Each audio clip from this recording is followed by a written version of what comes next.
difficult occlusion, margins, and getting symmetry on this anterior case. So we start with an articulator mounting. I try a few different orientations, looking at the upper, looking at the lower, but just the way that it was prepped, just the way that it was a little bit more of a challenge. The margins on this in some areas were not very well defined. In some areas they were. Definitely the coloring of the scan definitely helped.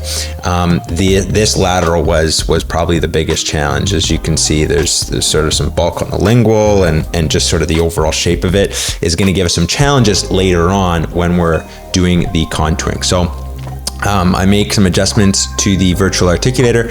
I create a custom view to help me with symmetry, and then we go ahead and pick a library. So we've got some pretty big preps here, and as you can see by the coloring on those occlusal surfaces of those centrals and the lateral as well, we've got not only some heavy occlusion but also some uneven occlusion that's going to create some difficulty for symmetry. So you can see I'm playing with the different articulator movements with protrusive movement.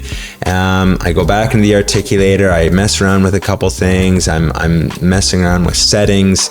I use the adjustable articulator here to reduce the severity of the protrusive movement, so that sort of helps a little bit.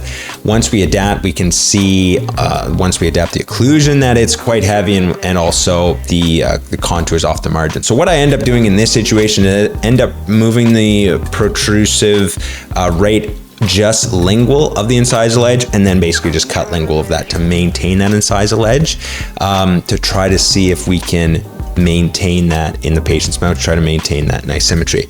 I always use the disc cutter between adjacent teeth, and we'll do a last eccentric cut to make sure that we've got some occlusal clearance. Some last minute quick refining on the lateral, and then here's the final result.